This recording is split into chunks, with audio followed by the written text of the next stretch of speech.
श्री शिवाय नमस्तुभ्यम हर हर महादेव। इस चैनल पर हम आपको गुरुजी पंडित प्रदीप मिश्रा जी के बताए उपायों को वीडियो में करके दिखाते हैं ताकि वे उपाय आपको आसानी से समझ में आ सके।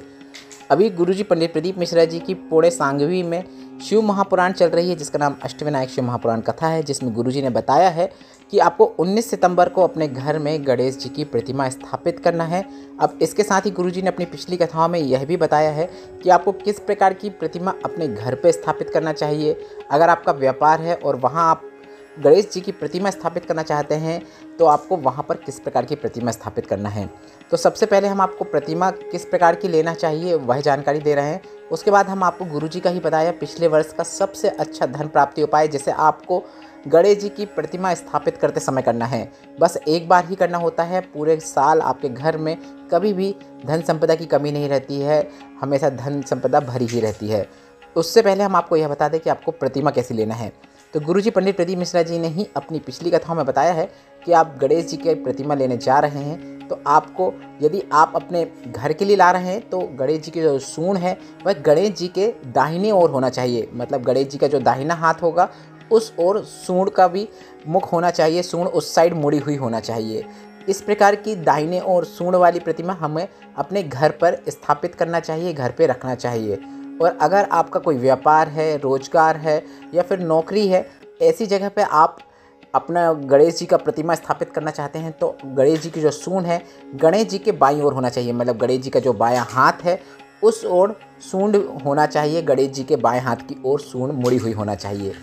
इस प्रकार की प्रतिमा आपको गणेश जी की व्यापार वाले स्थान पर रखना है। ऐसा व्यापार बढ़ेगा, आपको मुड़ के नहीं देखना पड़ेगा।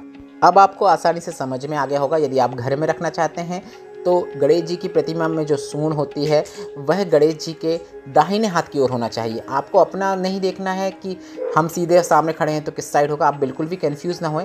गणेश जी की प्रतिमा में जो गणेश जी का दाहिना हाथ होगा उस साइड सूंड मुड़ी हुई है तो वह सूंड आपको अपने घर पे रखना है। और बाईं ओर मुड़ी हुई है, गणेश जी के बाएं हाथ की ओर सूंड मुड़ी हुई है तो उसे आपको अपने व्यापार वाले स्थान पर रखना है। अब स्थापना के समय आपको एक विशेष उपाय करना है, रिद्धि सिद्धि वाला उपाय करना है, जो कि गुरुजी ने अपनी पिछली कथा में बताया। पिछले वर्ष की कथा में गुरुजी ने इस विशेष उपाय की जानकारी दी थी। आपको कुछ नहीं करना है, आप जिस प्रकार से गणेश जी की स्थापना करते हैं उसी प्रकार से कीजिए। बस आप जिस दीवार रहती है, जिस दीवार के सामने गणेश जी की प्रतिमा रखते हैं तो आपको गणेश जी के पीछे जो दीवार है उसमें आपको 2 स्वास्तिक बना देना है। यह दोनों स्वास्तिक आपको एक स्वास्तिक रिद्धि का नाम लेते हुए, एक नाम सिद्धि का नाम लेते हुए बनाना है। गणेश जी की धर्मपत्नियां हैं रिद्धि माता और सिद्धि माता। रिद्धि और सिद्धि का नाम लेते हुए 2 स्वास्तिक बना देना है। गुरुजी ने कहा अगर आप स्वास्तिक नहीं बना सकते हैं तो गणेश जी के पीछे जो भी आपकी दीवार है उसमें आप गणेश जी के दोनों साइड एक एक बिंदी भी बना सकते हैं। यह बिंदी भी आप रिद्धि और सिद्धि के निमित्त बना सकते हैं। गुरुजी का बताया यह विशेष उपाय हमने भी वीडियो में किया है। अब यह वीडियो में पीछे पत्ते होने की वजह से आपको 2 बिंदियाँ नहीं दिख रही हैं, पर हमने भी गणेश जी की प्रतिमा के पीछे जो दीवार है उसमें प्रतिमा के दोनों साइड हमने एक एक बिंदी बनाई है। यह बिंदी हमने रिद्धि और सिद्धि के निमित्त बनाई है।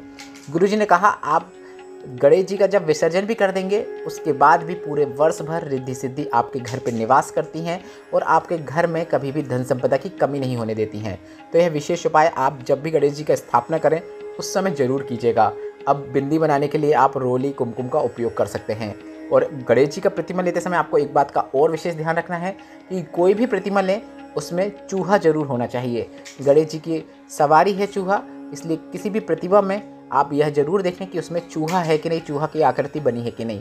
इस प्रकार की गणेश प्रतिमा जरूर लें। आशा करता हूँ यह वीडियो आपको उपयोगी लगा होगा। गुरुजी की ही कथाओं से सुनकर हमने आपको आसान भाषा में समझाने का प्रयास किया है। वीडियो उपयोगी लगा हो तो वीडियो को लाइक करके कमेंट बॉक्स में हर हर महादेव जरूर टाइप कीजिएगा। और अगर आपके कोई प्रश्न है तो वे प्रश्न आप अपने कमेंट के जरिए हमें भेज सकते हैं। श्री शिवाय नमस्तुभ्यम हर हर महादेव।